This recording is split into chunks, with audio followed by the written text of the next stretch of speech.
Bom dia, boa tarde, boa noite, meus caros internautas. Estamos de volta com um novo tema médico, que é quando é que devo fazer um check-up médico, principalmente na área respiratória pulmonar. Se eu preciso realizar esse exame, quando e como, e qual a periodicidade desses exames, pois estas questões são perguntadas muitas vezes ao médico da necessidade de fazer um check-up respiratório. Então, dessa forma, procurarei esclarecer sobre esse assunto de muita importância em relação ao pulmão. Não existe, na realidade, uma regra, segundo as sociedades brasileiras de pneumologia, nem americana ou europeu de pneumologia, sobre esse assunto e quando você realizar este exame. Então, teceremos algumas introduções sobre o assunto. Então, muitos pacientes perguntam para nós quem deve fazer um check-up respiratório pulmonar. Preciso fazer o check-up pulmonar para qualquer pessoa? Eu não sinto nada, nem falta de ar, preciso fazê-lo? Todo mundo deve fazê-lo? Já tive asma, mas estou muito bem, devo fazê-lo? Ou outras pessoas perguntam: sofro de alergia a pó, poeira e cheiros fortes e tenho dermatite, devo fazê-lo? E outros falam ainda: fui fumante, devo fazê-lo? Mas eu atualmente não estou fumando mais. E outros falam que ainda sou fumante, devo fazer o check-up? Então, dessa forma, para ter uma resposta a esta pergunta, nós precisamos avaliar os antecedentes pessoais e familiares e doenças respiratórias, para poder a gente responder a esta necessidade de fazer um check-up respiratório. Dessa forma, a razão de você fazer um check-up respiratório é prevenir a morte súbita e de doenças graves e incapacitantes no futuro.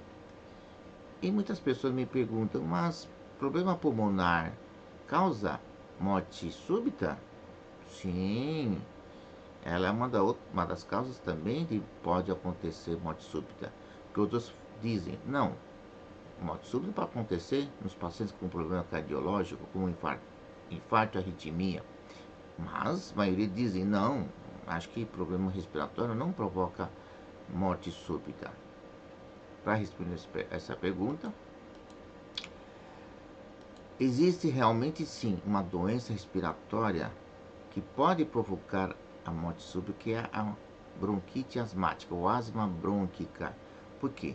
Porque uma asma pode surgir repentinamente de uma hora para outra diante de um estímulo externo de pó, poeira, cheiro forte, e os pulmões dessa pessoa podem fechar totalmente, levando a hipóxia e morte repentinamente, e não tendo outras patologias ou outras doenças nessa paciente. Muitas vezes ocorrem em jovens que já tiveram asma ou tinham asma e que, como há muito tempo não tendo mais crise, eles até esquecem desse problema. Portanto, nós precisamos tomar cuidado dos pacientes asmáticos ou ex-asmáticos. Dessa forma, um exemplo de pessoas que faleceram com asma é recentemente a artista da Globo, Fernanda Young, atriz, escritora e roteirista, e faleceu de asma no ano passado, em setembro, com 49 de anos de idade, né? Aqui também temos exemplo de outras celebridades mundiais que tiveram asma, como o jogador inglês Beckham, o nadador olímpico Mark Spitz, que ganhou mais de 11 medalhas olímpicas, o ex-presidente John Kennedy dos Estados Unidos, o comediante Charles Chaplin, a cantora Liza Minnelli e o compositor Beethoven. Até a nossa jogadora Marta, que ainda está em atividade, é portador de asma.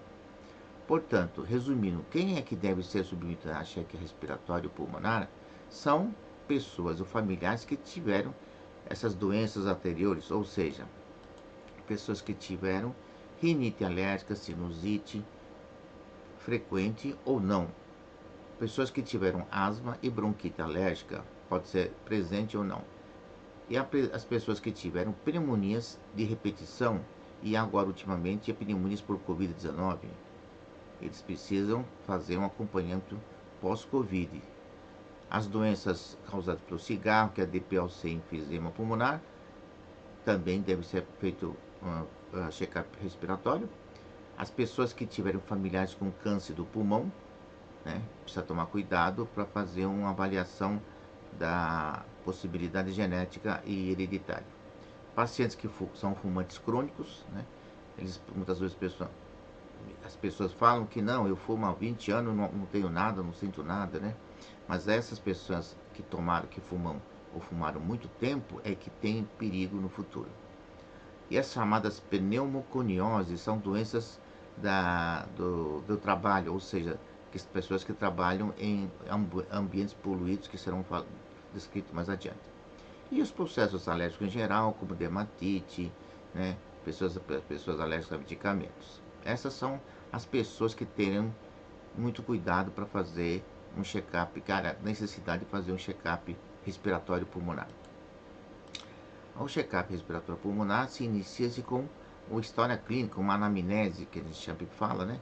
Através da história clínica, da queixa do paciente, se eles têm falta de ar, têm tosse, têm chiado no peito, e os fatores que desencadeiam essas faltas de ar, diante de um esforço ou diante de exposição a agentes externos como poeira, pó, poeira e pelos de animais.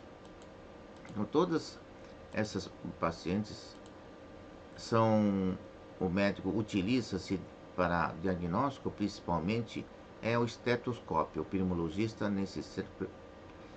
a arma principal do pneumologista é o estetoscópio. Portanto, aqui vou descrever sobre um estetoscópio rudimentar que foi inventado por Laennec, um francês, em 1781, somente através de um tubo simples, auscultando a parede do paciente.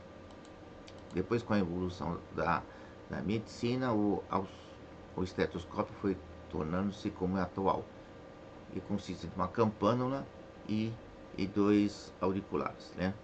Que é o estetoscópio que a gente usa atualmente. Então, a ausculta pulmonar é muito importante, né? Examinar o paciente, o pneumologista tem que examinar o paciente. Você auscultando bem o paciente, você consegue fazer o diagnóstico em mais de 80% dos casos, pelo menos a suspeita diagnóstica. A confirmação. E quais são os exames solicitados para esse check-up respiratório? Bom, além do exame físico, né, que é a ausculta pulmonar, nós utilizamos, o mais comum é um raio-x simples de tórax.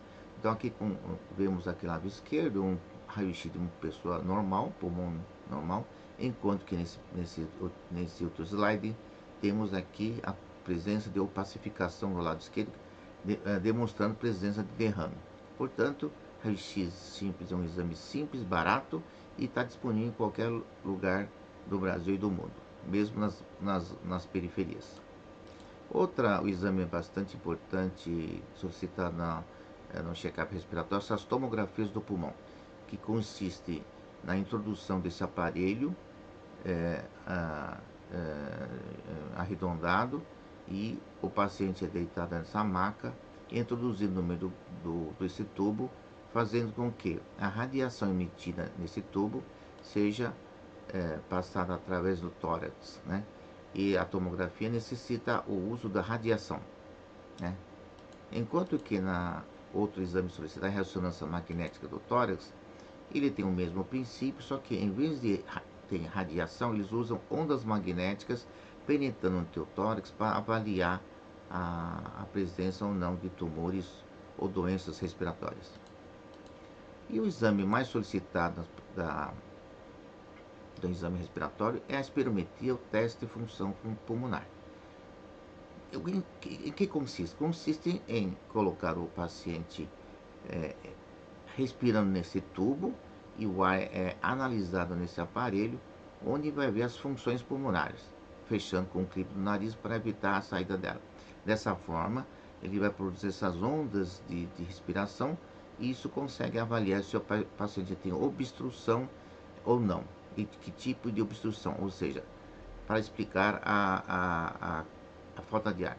Pois muitos pacientes que vão no cardiologista procurando que está com falta de ar, e na realidade ele não tinha nenhuma patologia cardiológica, mas sim respiratória, pois tanto o coração e pulmão eles podem sentir falta de ar. Dessa forma, com a espirometria eu consigo avaliar e diagnosticar se a pessoa tem falta de ar devido a problema respiratório ou cardiológico.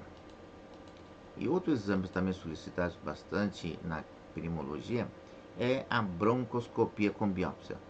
Na realidade, é igual, semelhante à endoscopia, é um aparelho endoscópico que é introduzido, em vez de ser no estômago, ele é introduzido dentro dos pulmões e podemos fazer uma biópsia dentro dos brônquios para avaliar se existe algum problema pulmonar, e serve também para fazer uma lavagem e pesquisa da secreção proveniente dos pulmões, em casos de suspeita de tuberculose ou infecções recorrentes.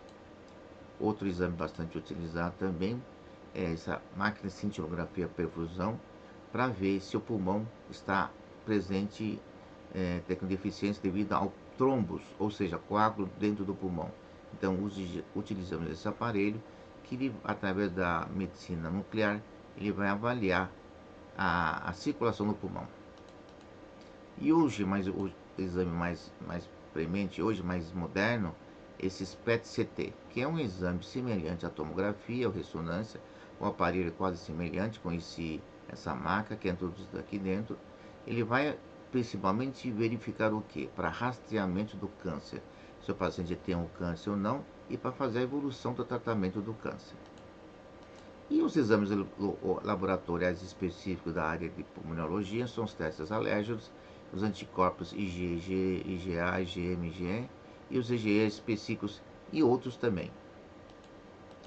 Então, dessa forma, quem deve fazer um check-up respiratório pulmonar são os processos que provêm de processos alérgicos, como rinite, bronquite, faringite, asma e sinusite.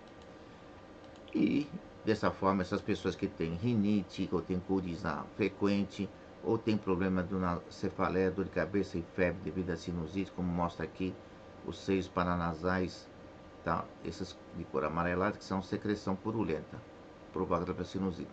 Então, essas pessoas devem fazer check-up frequente pulmonar respiratório. Os pacientes, naturalmente, os asmáticos e os bronquíticos também devem fazer check-up frequentemente, porque cerca de 30% das pessoas que tiveram rinite ou sinusite podem desenvolver asma ou bronquite, e vice-versa.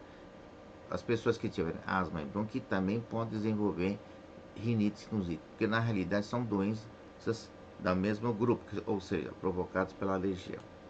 E outras doenças respiratórias que tem que fazer check-up frequente são as infecções em geral respiratórias, como as pneumonias de repetição e mais recentemente o Covid-19, que deve manter sempre um acompanhamento pneumológico para avaliar a razão dessas pneumonias de repetição. E as pessoas que tiveram tuberculose ou são portadores de tuberculose, eles também têm que fazer uma avaliação respiratória frequente. Embora muitos pacientes já não tenham mais a fase aguda, eles na fase tardia, ou seja, 4, 5 anos depois do tratamento, devem também sempre ser acompanhado frequentemente com o pneumologista ou avaliação cardiorrespiratória. E as poluições causadas por agentes externos, como a cigarro, então essa doença chamada DPOC, doença pulmonar obstrutiva crônica, que 80% dos pacientes são causados pelo tabagismo, pelo cigarro, né? E tem também por doenças externas, como contaminação por amianto, etc. Dessa forma, as pessoas que têm doença pulmonar obstrutiva crônica, ele vai provocar constrição desses brônquios, diminuindo a passagem do ar, né? Provocando finalmente a chamada enfisema. Dessa forma, enfisema pulmonar é a evolução tardia do DPOC, ou seja, se a pessoa continua fumando ou foi um ex-fumante inveterado, ele pode desenvolver enfisema pulmonar. E o que é enfisema pulmonar? Enfisema pulmonar nada mais do que a destruição dos alvéolos, ou seja, Aqui temos um pulmão com os seus alvéolos, as caixas de uva, semelhantes caixas com a parede íntegra, enquanto que em enfisematoso, essa parede é destruída, formando uma bola, uma bola gigante, mas sem função, então provocando, levando à diminuição da troca de oxigênio, levando à hipóxia e falta de ar. Então, os familiares que tiveram essas doenças, como câncer do pulmão, também devem fazer um check-up respiratório frequente. E as doenças respiratórias causadas pela poluição, que é a pneumoconiose, ou seja, doenças ocupacionais, como por exemplo a silicose, as pessoas que trabalham em mina de sílica, ou trabalhadores asbestose, trabalhadores que trabalharam em fábrica de amianto, antigamente faziam as caixas d'água com amianto. Em minas, as pessoas que trabalham em minas de carvão podem provocar a doença chamada antracose. Para as pessoas que trabalhavam em plantações de algodão ou usinas de algodão, chama-se a doença bicinose. E as pessoas que trabalham em minas de ferro, a siderose, e trabalhadores que mexem muito com talco, chamam talcose. Então, essas doenças de causa pela poluição, como esse paciente, pneumoconiose causada por silicose, então a característica do pulmão é esse embranquecimento dos pulmões, formando fibras e fibroses semelhantes a um DPLC qualquer. Como aqui também um exemplo de asbestose, que é devido pelo amianto, e antracose pelo carvão. Então, resumindo, os familiares que tiveram essas doenças, todas aqui descritas anteriormente, rinite, asma, bronquite, pneumonias recorrentes e Covid, DPLC, enfisema, câncer do pulmão, tabagismo crônico, as doenças respiratórias causadas pela poluição ambiental e processos alérgicos em geral devem fazer frequentemente uma avaliação pulmonar. Resumindo, qual é a idade que devo fazer um check-up respiratório pulmonar? Na realidade, não existe uma idade ideal para fazer um check-up pulmonar. Dependendo da doença, deveria fazê-lo no início dos sintomas. E, principalmente nos casos de pneumoconiose ou doenças por doenças ambientais, o check-up pode ser feito anualmente ou início dos sintomas. Dessa forma, tentei explicar uma parte da necessidade do check-up respiratório pulmonar para esses pacientes que têm problemas de alergia, de poluição, trabalhos de poluição ambiental. Ok? Então, muito obrigado por tudo e até o próximo.